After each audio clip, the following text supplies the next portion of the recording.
नमस्कार, आप देख रहे हैं न्यूज 18। मैं हूं आपके साथ मेनका चौधरी। ऋषिकेश एम्स में एक बार फिर खड़ा हो गया हंगामा। पूरी खबर इस बुलेटिन में विस्तार से आपको दिखाएंगे। साथ ही ये भी दिखाएंगे कि सलून में कैसे थूक से मसाज करने वाला एक और वीडियो सामने आया है। कहां का है ये वीडियो, क्या एक्शन हुआ, ये आपको बताएंगे इस बुलेटिन में।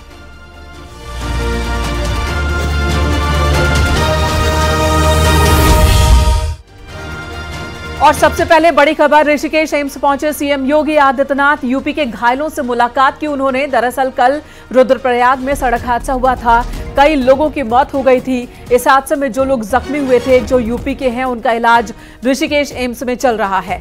आज सीएम योगी आदित्यनाथ यहां पहुंचे और यहां पर घायलों का हालचाल उन्होंने जाना। इस दौरान एम्स में भर्ती अपनी मां से भी सीएम योगी ने मुलाकात की, उनके स्वास्थ्य की जानकारी ली।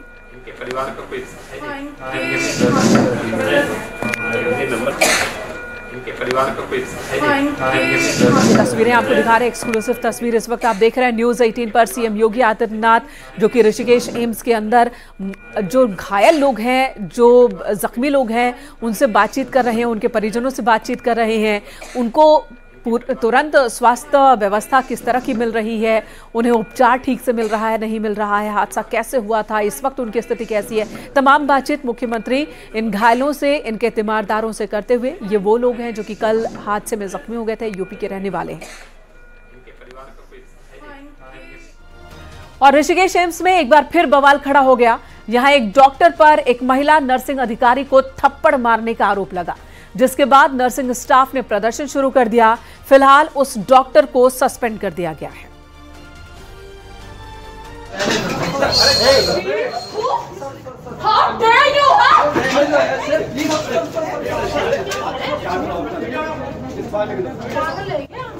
ये कितना बदतमीज इंसान है, बेवकूफ औरत, कुछ भी नहीं समझ में लैंग्वेज, सिर्फ इतना गंदा मैं नहीं बोल सकती हूँ। अरे चुप, तू चुप, कहां से निकल, तू निकल, बेवकूफ लड़की, तू है बेवकूफ, तू है जो तू बोल रहा है, तू सब है। अरे यार, सब है तू। ऋषिकेश एम्स में बवाल, थप्पड़ का आरोप और जोरदार हंगामा।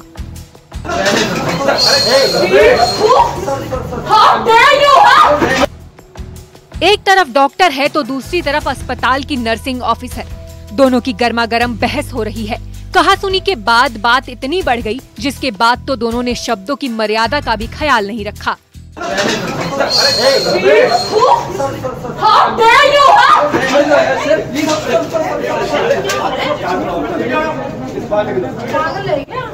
ये कितना बदतमीज इंसान है, बेवकूफ औरत, कुछ भी नहीं समझ में लैंग्वेज, सिर्फ इतना गंदा मैं नहीं बोल सकती हूँ। अरे चुप, तू चुप, कहां से निकल, तू निकल, बेवकूफ लड़की, तू है बेवकूफ, तू है जो तू बोल रहा है, तू सब है। अरे यार, सब है तू। मौके पर दूसरे डॉक्टर और नर्सिंग स्टाफ की टीम भी है।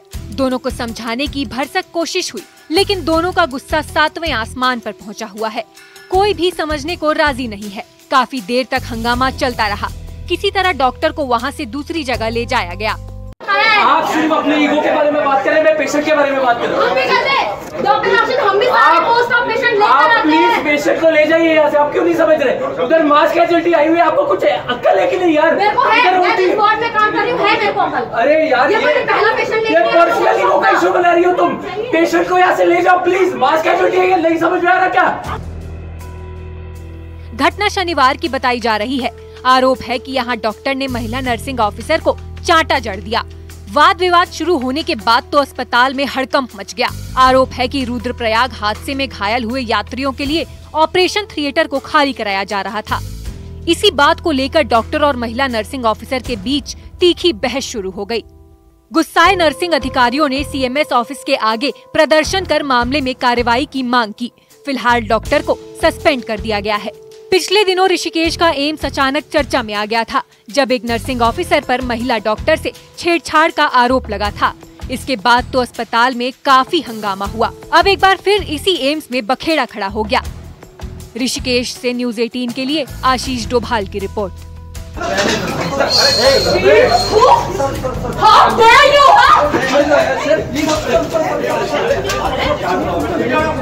ये कितना बदतमीज इंसान है। इधर पिछले दिनों शामली से एक सैलून में थूक से फेस मसाज का मामला सामने आया। अब लखनऊ में सैलून कर्मचारी की हरकत कैमरे में रिकॉर्ड हुई है। एक कस्टमर उसके सैलून में पहुंचा जहां पर उसने थूक से उसका फेस मसाज किया। देखिए ये वीडियो, एक्शन क्या हुआ है ये भी हम आपको बताते हैं।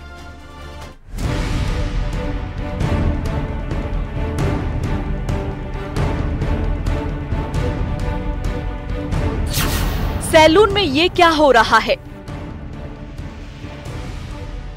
थूक से मसाज कर डाला। पहले शामली में एक सैलून वाले की हरकत कैमरे में कैद हुई थी। वो ग्राहक का थूक से मसाज कर रहा था। और अब लखनऊ से एक और सैलून वाले की करतूत कैमरे ने अपनी आंखों में कैद कर ली। यहाँ भी एक कस्टमर का थूक से फेस मसाज किया गया। आखिर ये कैसी घटिया मानसिकता है? क्यों थूक से मसाज किया जा रहा है और ऐसी घटना बार बार क्यों सामने आ रही है? वीडियो सोशल मीडिया पर वायरल हुआ तो लोगों का गुस्सा भी 7वें आसमान पर पहुंचा हुआ है। सैलून वाले की हरकत ने लोगों में आक्रोश भर दिया है। थाना सुशांत गोल्फ सिटी इलाके की ये घटना है, जहां एक सैलून में युवक फेस मसाज कराने पहुंचा, लेकिन उसे पता नहीं था कि सैलून वाले के दिमाग में कुछ और ही चल रहा है। 28 सेकंड का ये वीडियो है। सैलून वाला युवक के चेहरे का मसाज करते करते अचानक अपनी हथेली में थूक गिराता है और उसके चेहरे पर मलने लगता है। फेशियल की वजह से युवक की आंखें बंद थी, जिसे वो देख नहीं पाया। इतना ही नहीं, सैलून वाला एक बार फिर अपने हथेली पर थूक फेंकता है और दोबारा फेस मसाज करने लगा, लेकिन युवक को शक हो गया कि कुछ गड़बड़ है। उसके बाद उसने सीसीटीवी फुटेज निकलवाया, जिससे सैलून वाले की करतूत सामने आ गई। ग्राहक जिस विश्वास के साथ फेस मसाज कराने आया, वीडियो सामने आने के बाद वो दंग रह गया। युवक ने पुलिस में शिकायत की। बाद में पुलिस ने कार्रवाई करते हुए सैलून कर्मचारी को गिरफ्तार कर लिया। मसाज करने वाले का नाम जैद बताया जा रहा है। तत्काल संज्ञान लेते हुए थाना सुशांत गोल्फ सिटी द्वारा एक सुसंगत धाराओं में अभियोग पंजीकृत किया गया है। नामित अभियुक्त जैद को पुलिस द्वारा हिरासत में लेकर न्यायिक अभिरक्षा में भेज दिया है। अग्रिम विधिक कार्रवाई की जा रही है। अभी कुछ दिनों पहले शामली से ही हूबहू ऐसी ही वीडियो सामने आया था, जिसमें सैलून वाला एक कस्टमर के चेहरे पर थूक से मसाज कर देता है। ग्राहक के चेहरे पर क्रीम का लेप लगा था, जिससे उसकी आंखें बंद थी। इसी बीच सैलून वाला अमजद अपनी हथेली में थूक फेंकता है और उससे मसाज करने लगता है। क्रीम के लगे होने से युवक को उसकी हरकत का अंदाजा नहीं लग पाता, लेकिन किसी दूसरे कस्टमर ने सैलून वाले की हरकत को अपने मोबाइल कैमरे में रिकॉर्ड कर लिया। बाद में पुलिस ने कार्रवाई करते हुए सैलून वाले को गिरफ्तार कर लिया था। Bureau report, news 18। उधर पुणे में एक नाबालिग लड़के ने लोगों को कुचल दिया था। अब पुणे जैसा ही hit and run case Nagpur से सामने आया, जहां नाबालिग ने अपनी कार से कई लोगों को कुचल डाला। देखिए ये रिपोर्ट।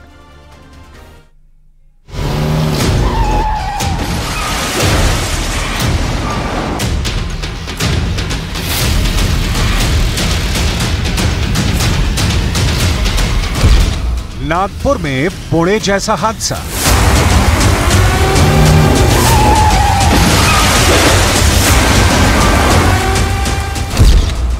जानलेवा रफ्तार, कार पर था नाबालिग सवार।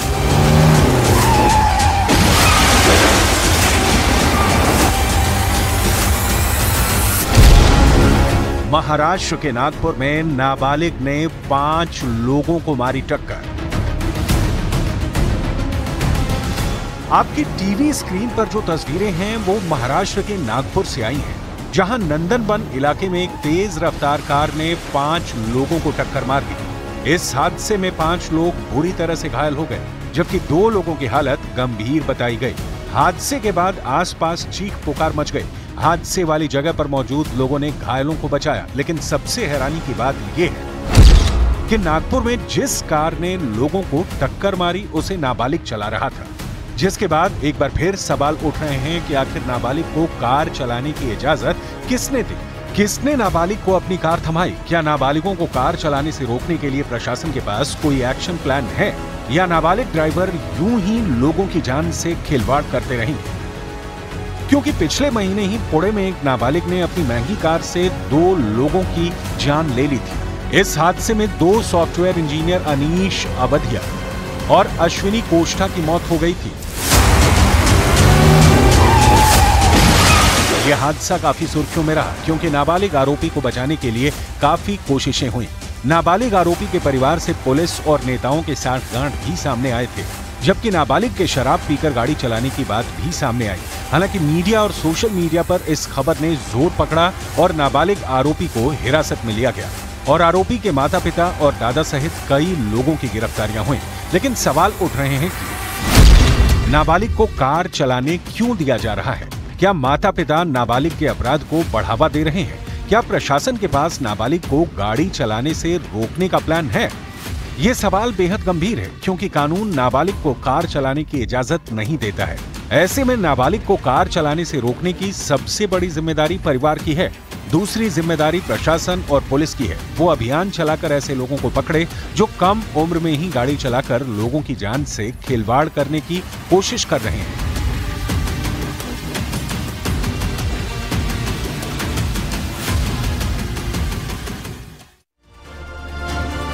और अगली खबर सिक्किम से, जहां पर बाढ़ और बारिश ने तबाही मचा दी है। अभी तक 9 लोगों की मौत की खबर है।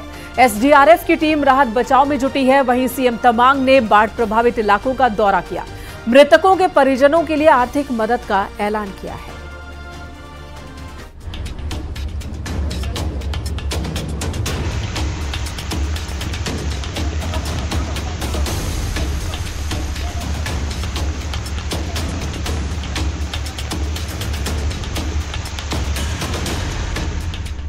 उत्तर भारत में भयंकर गर्मी ने पसीने छुड़ा रखे हैं। शहर शहर भट्टी की तरह तप रहे हैं।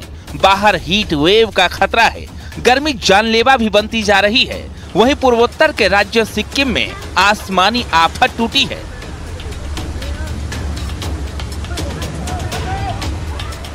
लगातार हो रही बारिश ने कोहराम मचा दिया है।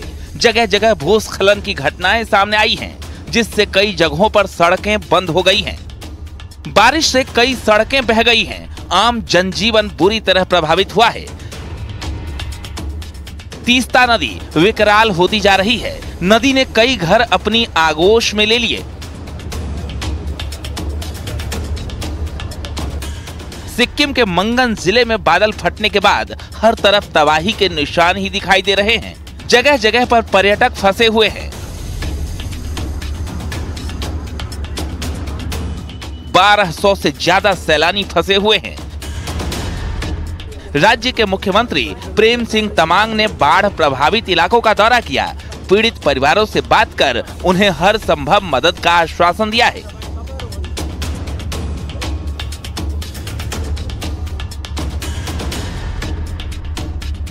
मजुआ का जो लैंडस्लाइड के कारण रांगांग में 3 का हुआ और इंजरी भी बहुत हुआ और बहुत सारे घर करीब मंगान में 40 घर पूरा डैमेज है और यहाँ पर यांगांग में करीब 10 घर डैमेज है, पूरा पूर्ण रूप से डैमेज है और 8-9 घर मतलब ऐसा स्थिति में है जो डैमेजेस है। तो करीब 67 फैमिलीज अभी शिफ्ट हुआ है अभी रिलीफ कैंप में। भूस्खलन से पक्षेप और अंभीथांग बुरी तरह प्रभावित हुए हैं। मंगन में 6 और मजुआ में 3 लोगों की जान जा चुकी है। कई लोग घायल और कुछ लापता भी बताए जा रहे हैं। पक्षेप में एक राहत शिविर बनाया गया है। एसडीआर की टीम लगातार राहत और बचाव कार्य में जुटी हुई है। वायुसेना की टीम भी लोगों की मदद कर रही है। डीआरओ सड़कों को दुरुस्त करने के काम में लगा हुआ है। कहा जा रहा है कि सड़कों को बहाल करने में अभी 5 से 6 दिन लग सकते हैं। राज्य सरकार ने मृतकों के परिजनों को 5-5 लाख रुपए मुआवजा देने का ऐलान किया है।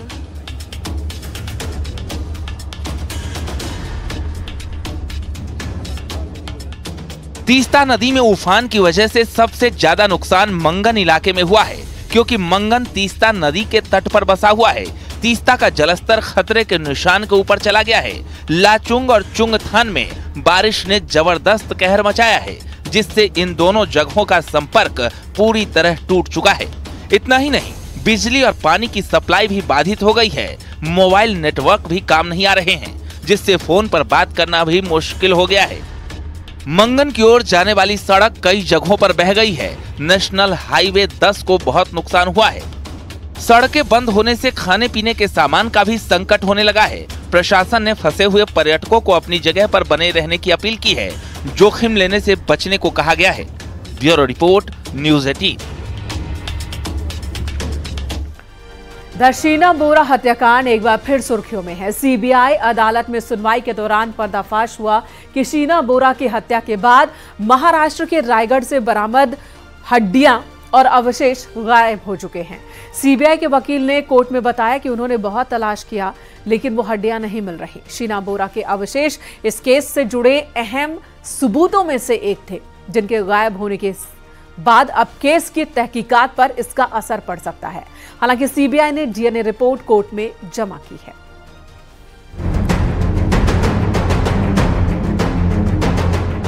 शीना बोरा हत्याकांड की गुत्थी अभी तक नहीं सुलझी है। सीबीआई सालों से इसकी जांच कर रही है, लेकिन इस मामले में अब तक कोई भी गुनाहगार साबित नहीं हो सका है। और इस बीच में सीबीआई ने कोर्ट में एक ऐसी जानकारी दी जिससे सबके होश उड़ गए। सीबीआई ने बताया कि साल 2012 में जो शीना बोरा के कथित अवशेष मिले थे और जिन्हें जेजे अस्पताल में भेजा गया था, वो गायब हो गए हैं। शीना बोरा के अवशेष गायब होने से माना जा रहा है कि सीबीआई का केस कमजोर हो गया है और अब बचाव पक्ष इस केस में मजबूत हो जाएगा। हालांकि सीबीआई ने कोर्ट में डीएनए रिपोर्ट का मिलान करके ये पहले ही दावा कर दिया है कि जो अवशेष मिले हैं वो शीना बोरा के ही हैं, लेकिन बचाव पक्ष डीएनए रिपोर्ट में फर्जीवाड़े का भी आरोप लगा चुका है।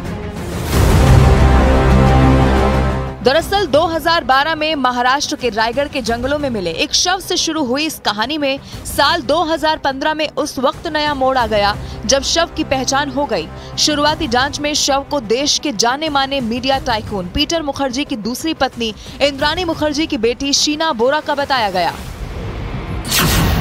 सीबीआई ने इस मामले में पीटर मुखर्जी, उनकी दूसरी पत्नी और शीना बोरा की मां इंद्राणी मुखर्जी के ड्राइवर श्यामवर राय और इंद्राणी मुखर्जी के पूर्व पति संजीव खन्ना को गिरफ्तार किया। उन पर साजिश के तहत शीना बोरा का कत्ल करने का आरोप लगाया। इंद्राणी मुखर्जी 6.5 साल तक सलाखों के पीछे रही। पिछले साल मई में उन्हें सुप्रीम कोर्ट से जमानत मिली। अब जब इस मामले में अहम सबूत गायब हुए हैं तो इंद्राणी मुखर्जी ट्रायल को जल्दी खत्म करने की मांग कर रही है। शीना के रिमेन्स थे, वो ही आज गायब है, तो मैं कैसे मान सकती हूँ कि शीना जिंदा नहीं है। आज आप मुझे 6.5 साल मेरी जिंदगी बर्बाद करके आप बोल रहे हो कि आपके क्रूशियल एविडेंस गायब हो गए और आप ऐसे ट्रायल चलाओगे। This trial should come to an end immediately. इस मामले में फरवरी 2020 में बॉम्बे हाईकोर्ट ने पीटर मुखर्जी को जमानत दे दी थी। वहीं इंद्राणी मुखर्जी के पूर्व पति संजीव खन्ना भी जमानत पर बाहर हैं। 9 साल से ट्रायल चल रहा है और कोर्ट में बार बार दावा किया गया कि शीना बोरा मरी नहीं है बल्कि जिंदा है और अब वो अवशेष गायब हो गए हैं, जिसे सीबीआई ने शीना बोरा का अवशेष बताया था। इंद्राणी मुखर्जी के वकील का दावा है कि उनके मुवक्किल को फंसाया जा रहा है। इनका सिंगल पॉइंट एजेंडा था कि इंद्राणी मुखर्जी को झूठे मर्डर केस में अक्यूज बनाना है और किसी भी हालत से साम दाम दंड भेद करके इनको कन्विक्शन तक लेके जाना है। अब ये कौन कर रहा है, यह पैरेलल इन्वेस्टिगेशन का भाग है। और अगर सबूत, जो इतने महत्वपूर्ण सबूत अगर कस्टडी से गायब हो रहे हैं, तो इस पर भी पैरेलल इन्वेस्टिगेशन होना चाहिए कि ये किसने किया या हुआ कि नहीं हुआ। यह सारा पैरेलल इन्वेस्टिगेशन करना आवश्यक है। इस मामले में पीटर मुखर्जी के बेटे राहुल मुखर्जी का भी नाम सामने आया, जिन्होंने कोर्ट में कबूल किया कि उनका शीना बोरा के साथ संबंध था। सीबीआई के मुताबिक इंद्राणी मुखर्जी राहुल और शीना के संबंधों से नाखुश थी और साथ ही उनके और शीना के बीच में कुछ संपत्ति और पैसे को लेकर भी झगड़ा चल रहा था। यहां रुकेंगे एक ब्रेक के लिए, खबरों का सिलसिला जारी है।